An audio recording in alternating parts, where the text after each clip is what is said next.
James. Yes. It's a mini-sode. Mini-sode? Now, some people don't listen to them, but I think they're actually quite good quality. They're great. Some of our best stories are delivered in mini-sode form. I bet the same people that don't listen to them are the same people that don't like the scores. Little do they know. The scores are the best bit sometimes. I like the scores. That's where things really kick off. Exactly. Well, James, in this mini-sode, I would like to talk to you about a local Leicester legend. Oh, why Leicester? Interesting question. Glad you asked. You and I are on our way there this very Sunday for the Leicester Comedy Festival. Yes. For a Lore Live. A live Lore. A live Lore. How are the ticket sales doing, by the way? Just between you and me. Oh, we could always sell more. We could sell more, could we? Well, in that case, I hope we do. We're on at 2:30 at the Big Difference, by the way. 2:30 at the Big Difference. That's easily manageable on a Sunday. On the 25th of February, 2024. 2024. Oh, I'm not used to saying the full. No. But in advance of that, let's get a little taste for Leicester as a place. Yes, please. James Shakeshaft. Alasdair King. If you were to walk down London Road in Leicester, don't be confused. No. If you were to walk down, it's I think the A6. You might find 32 stony eyes looking upon you.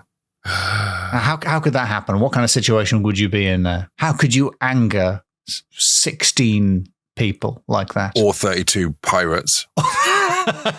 Or 32 pirates. I did probably a misplaced comment on Twitter. Yeah, you might have done one of your famous witty remarks that anger pirates and PE teachers alike. I think you might just be standing in front of a building that's known locally as Top Hat Terrace. Top Hat Terrace? Top Hat Terrace. And nice. I believe I have sent you a reference image of the 16 stony heads that might be looking down on you, because Top Hat Terrace has 16, not just faces, but heads carved into it. Yeah. All of them wearing, not all top hats, a variety of hats. Yeah. The ones that... Describe what you're seeing, James. Paint a picture with your words. Well, I'm seeing like head and a bust type statue that you see on the side of a building. A bust, yes, quite. And that's all in standard stone colour. However, each one of them busts has a top hat on it, but it doesn't look like a stone top hat. It looks like an actual top hat because it's black. It really contrasts with the rest of the... It's been very nicely... I think it's painted... It looks like a navy blue to me, but yeah, the hat has been painted. Oh, so it's not that someone's gone around putting actual hats on these busts. Oh, no, yes. You thought it was like a traffic cone situation. Yeah. No, the hats are, I think, also part of the carving, but they've been painted, I think, in 1987, I think they were renovated. There's one that looks like a Rumpole of the Bailey in a sort of a sailor's cap. There's a Donald Trump with half a nose. How does he smell? Yes, I don't know what's happened to the nose. And there's one that looks like Gandalf from Harry Potter. Yeah. That's one for the nerds. Beloved pop culture icon Gandalf from Harold Potter. Some of the ones that aren't in top hats look like they've had top hats that have just been sort of squished down by like a giant that's trying to play real life Guess Who. Like if you've seen any of the videos I do online where I have to improvise a costume out of a hat that's been in a previous video, just sort of at a different angle to try and be a different character. But would it shock you, James, to realise that all 16 faces carved into Top Hat Terrace are in fact the same man? What? Yeah. But he has different facial hair. He has different facial hair. He has different hats. He has roughly the same underlying bone structure and face. He is Mr. Francis Tanky Smith. Tanky's his nickname. It's an inverted comma. Tanky Smith? Yes, he's not, as you might have hoped, a socialist. He's not a communist. He's not a Stalinist. No.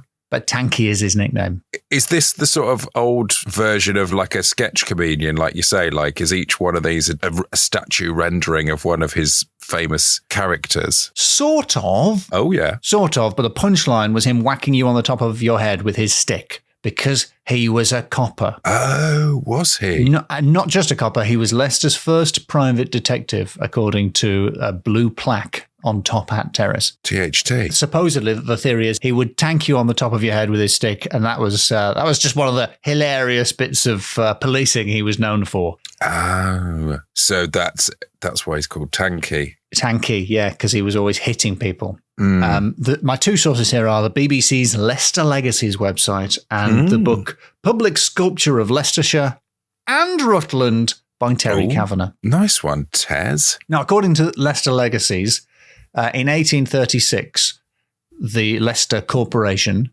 I'm quoting here, decided to create the city's first police force because of general lawlessness. It was described as the Wild West of Leicestershire. And two of the early coppers were Francis Tanky Smith and his partner Tommy Haynes, whose nickname was Black Tommy. And Wait a minute. Yes, James? Is Tanky a scammer? Is he pulling in two paychecks? Because how do we know that they were different people?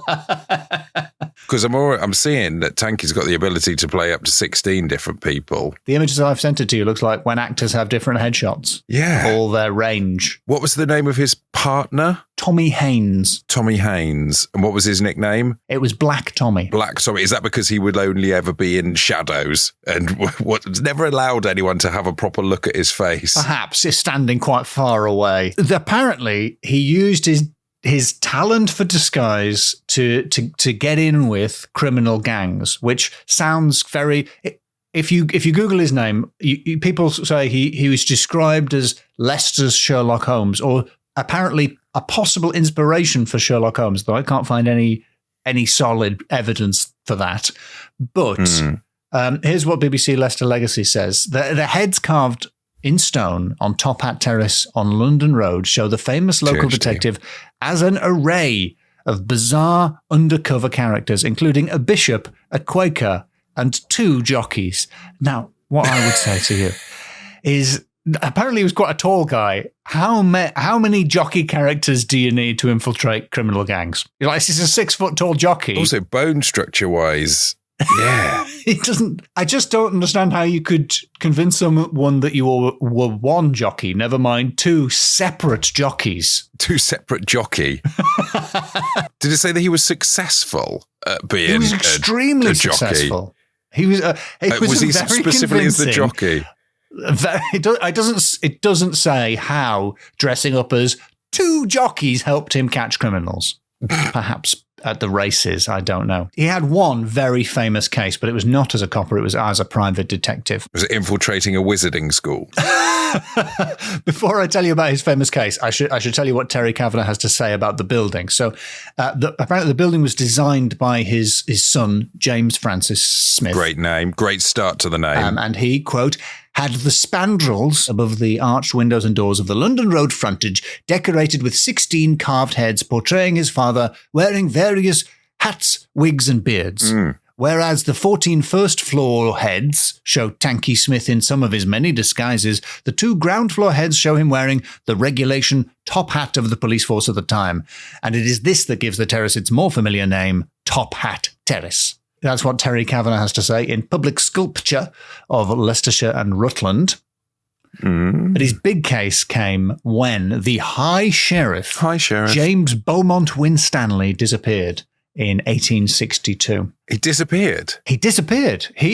Winstanley lived in the much haunted Brownstone Hall or Braunstone Hall. I'm not sure how to pronounce that. Oh, yeah. These days called Winstanley Hall. Which I won't go into because it seems to have tons of ghosts and it may appear on the pod later. Yes, I've heard of that place. But he vanished. Or more like, bye, Sheriff.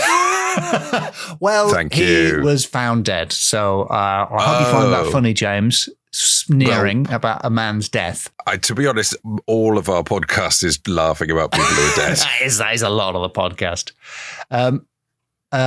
Terry Kavanagh describes how his fame and fortune were made almost immediately after his retirement, although he retired in 1864 and the guy went missing in 1862. So if that's the case, he didn't leap onto this case immediately. He let the trail go a little bit cold. I'm not sure about the timeline. He tracked down James Beaumont Winstanley to Koblenz in Germany, James. Oh. He'd gone to Koblenz in Germany. He'd fallen off a boat and drowned. And Winstanley tracked him down, eventually found the body and was able to identify it as, very sadly, the missing James Beaumont Winstanley. But with the £1,000 reward, cha-ching, he was able to build Top Hat Terrace. And I thought that. Oh, right, he didn't blow it all on hats. Good. No carving. He could wear stone hats from this point onwards. He was in solid gold hats. And I was wondering how much £1,000 was in those days that he could build this massive. It's like, if you look at it on Google Maps, it's like 4 houses wide. And it's over £100,000 in modern money, which is really not. It's quite a lot of money, but it's not anywhere near enough to build a gigantic mansion in Leicester. Yeah. In Leicester, I looked. You could get a small studio flat and maybe carve the faces into the walls on the inside. Just get a caricaturist to do you, maybe. Yes. Get one of the caricaturists on the. You could commission loads of fun caricatures of yourself. Yes, from someone in the markets. As Donald Trump without a nose. How does he smell? And Gandalf from Harry Potter. 2 different jockeys. Is that still a job? Because Gandalf from Harry Potter. Yeah, I think it's open. When I remember in the 90s, the marketplace, there was always someone selling hand pencil drawings, quite realistic pencil drawings of like David and Victoria Beckham. Pitt. Yeah. Or Brad Pitt, your Brad Pitts, your Beckhams. Is that industry still going? I think that is literally one of the first ones to go from AI. Oh, dear. Yeah. So it's not all bad. So that, very briefly, is a potted history of the Sherlock Holmes of Leicester. Yeah. Francis Tanky Smith. Watch out, he could be anywhere. But he's always wearing a hat. The Sherlock Holmes / John Coleshaw. Yes. / Rory Bremner for the older audience. Yes. / someone else. The John Sessions of Leicester. Sessions / Degas. I mean, it's the Google searches let me down there on impressionist. It started well. It's basically your choice. You get your lozenges. It's Rory Bremner or Claude Monet. Choose now. Bremner or Monet. Which do you choose, sire? Alasdair McGowan barely gets a look in. Really? Which is not fair. Yeah. That's not fair at all. No, actually, that's pretty evenly between Coleshaw, McGowan, and Deborah Stevenson. She's a vocal impressionist. And ironically, that she's getting a write-up in the Daily Echo. Oh, because of impressions. The original impressionist, the Echo. Yes, nature's impressionist. Yes. That's like the cave is like, this is you. Hello. Echo. Hello. Like, I don't sound like that. But I wonder what he'd sound like if he was in a cave. Well, there you go, listener. That is just a little amuse-bouche. I hope your bouches are amused. Yeah, and if you want the rest of you amused, your entire body's amused, hopefully. Yes, get yourself to Leicester on the 25th of February, 2024. 2024. I mean, only if you live anywhere in the region. Yeah. Like, don't travel too far. Be realistic. No. Be reasonable. Yeah. If you can't do any of that, you should probably look up our YouTube channel because I'm going to try and make it live stream again. Ooh. My fingers are crossed for the Wi-Fi. And bonus points for anyone who arrives wearing 16 different hats. Yes. Is this some sort of stealth marketing to get someone to buy 16 tickets? Mm-hmm. Yes. Every different hat needs a different ticket. We're going to sell this baby out. Yeah, you're like Bono. You're like Bono that time. Do you know the story of Bono that time? Oh, is it when he had his hat flown on an aeroplane? Yes. Imagine how much it would be for old Tanky if aeroplanes existed. Yeah, he probably couldn't fly to Germany. It's not practical with all those hats. Yeah. Did you hear about that man who drowned? Yeah, 2 jockeys came around asking about it. One jockey came in, asked about him, then went out, and then another jockey came in. Another, the exact same height. A tall jockey came in and asked. Another massive jockey. Gigantic English jockey came in asking big questions. Jockey. So, yeah, I think that, I mean, technically this is an advert, but boy, what an advert. This is one of the good ones. It's like look at the top, with the texture we've put into the this. Budweiser What's Up advert. It's actually it's good. Yeah, it is good. I'd feel a bit more confident if we didn't have to end by saying it is good. It is good, actually. That was fine. If this isn't enough content for you, you can, of course, get more content by joining us on patreon.com/LoremenPod. He's not stacking an advert on top of an advert, is he? I'm putting a plug in this advert or an advert in this plug. Wow.